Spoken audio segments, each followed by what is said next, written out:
واقعا این چندین سالی که ما در اتفاق با هم بودیم شما هنوز به یاد دارید و این بزرگترین افتخاری است که برای ما هست. امیدوارم تا ارجا باشید و ما هم باشیم باز در همین جشن با هم شرکت.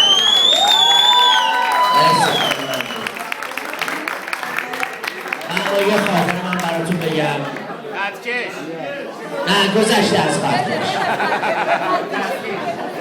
یه وقت در حدود 7-8 سال پیش من با خانم رفتیم کانادا. سر پل کانادا خب البته یه شوخی‌هایی می‌کردیم، یه چیزایی می‌گفتیم.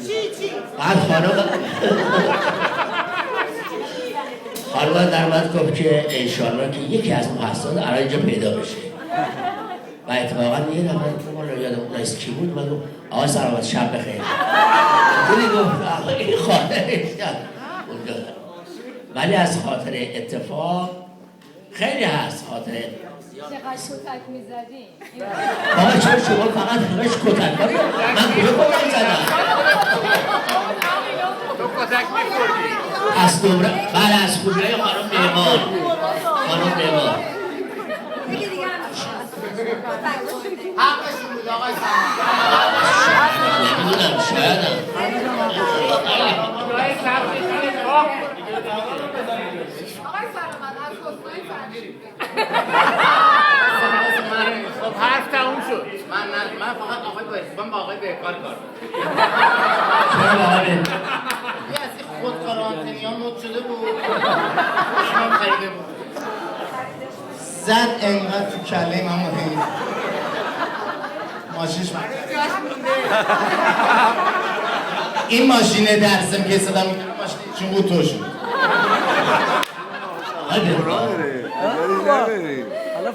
حالا من میگم خطکش ولی خطکش اول به پای خودم امتحان میکردم بعد به اینا میزدم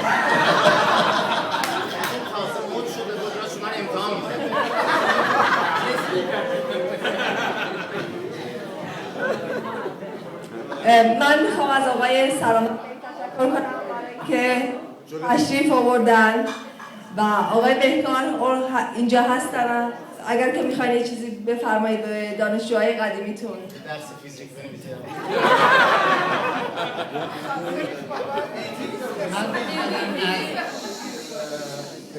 تشکر میکنم برای اینکه من روزی که ایشون محصل من بودن من اسمش رو یادداشت کردم. ازدواجم نکردم. اگر ازدواج کردم با خدا دختری به من بده حتما اسمش رو دوریش میذارم.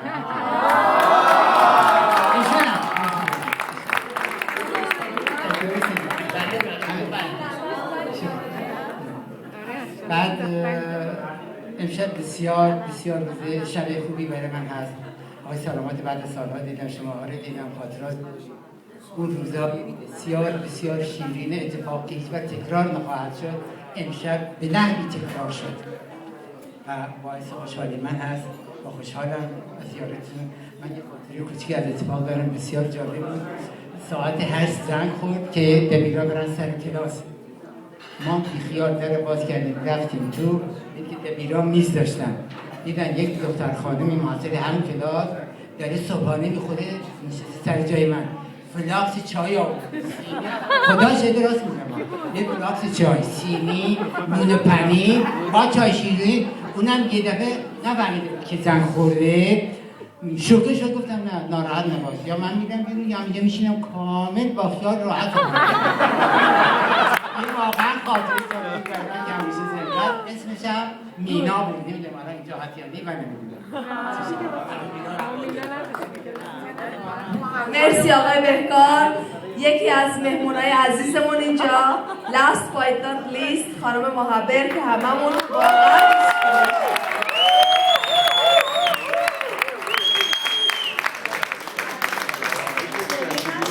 واقعا چه شبیه من که هیچ وقت نمیتونم فراموش بکنم. مدرسه اتفاقا و امشب که شماها رو دیدم مثل این که اصلا خاطره برام زنده شد. یکی هم باور کنیم مثل بچهای خودم همینجور دیدم. بزرگ شدیم، رشد کردیم، همه خدا رو شکر به جای خوب رسیدیم. love you. خاطره منم دارم از مدرسه اتفاق. اول اینکه روز اولی که من آقای بروخیم گفتن رفتم اونجا، من یه امتحان از بچه ها کردم ببینم که چی بلده. اینا تا موقع اصلا معلم نداشتن برای آرت. من اصلا دیدم اینقدر با اینکه تا موقع هیچ کاری نکردم تو مدرسه، دیدم چه استعدادهای نهفته‌ای تو وجود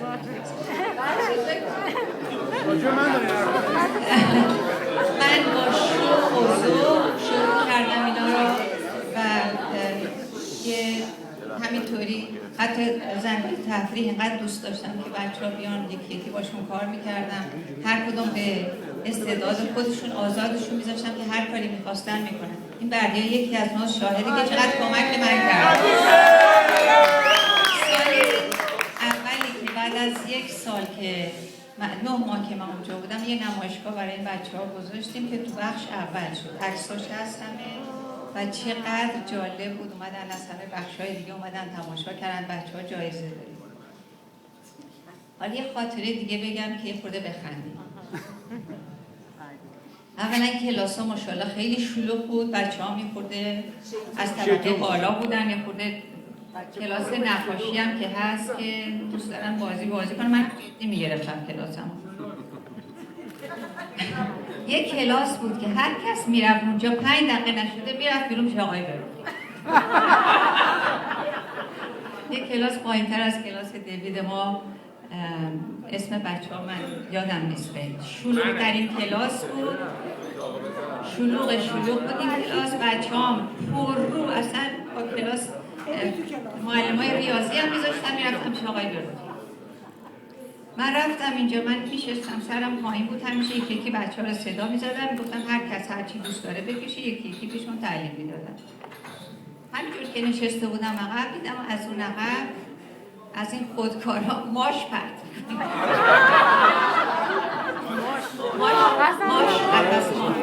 ماشا رو میکردن خودکار، خود میکردن میخورد به تخته.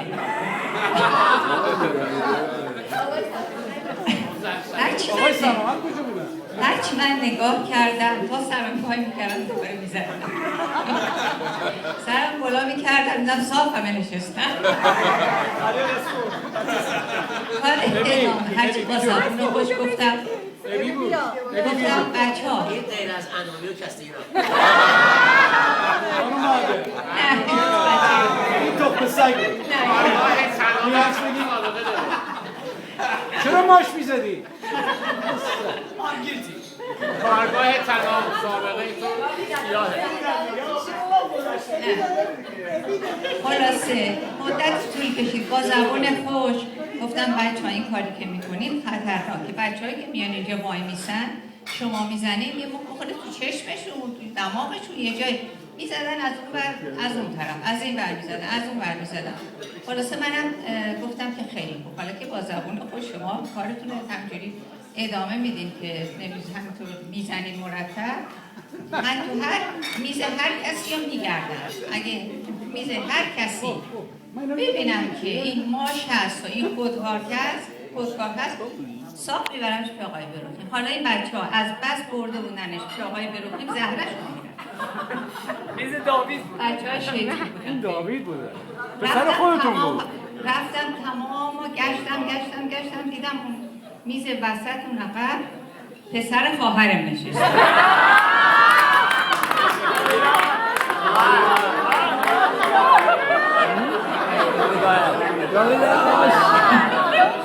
خیلی دلوقت بودم نشسته پایین اینجوری، یعنی من نبینمش.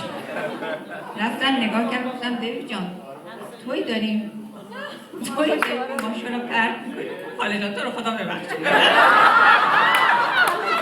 فکرم حالا من چون خالش هستم ایمی نداره. گفتم نه باید بیای بری پیش آقای بروخیم. گفت رو خدا من رو نبری، من آقای بروخیم من فامیلشه حالا. خیلی من رو بردن نبریم اونجا. هر حال بردمش پیش آقای بروخیم. آقای بروخیم دوباره اومد اینجا. برو فیزیک بخوان.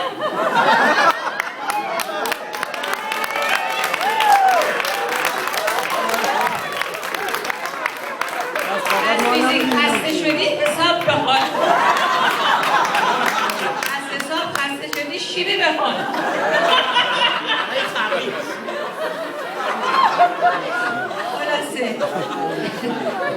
بعد گریه کرد اینا، من اومدم تو اتاق دیگه بچه‌ها ساکت شدن. شب خواهرم زنگ زد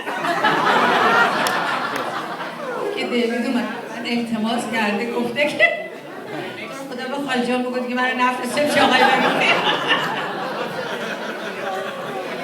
از دیدن همتون واقعا خوشحالم. شب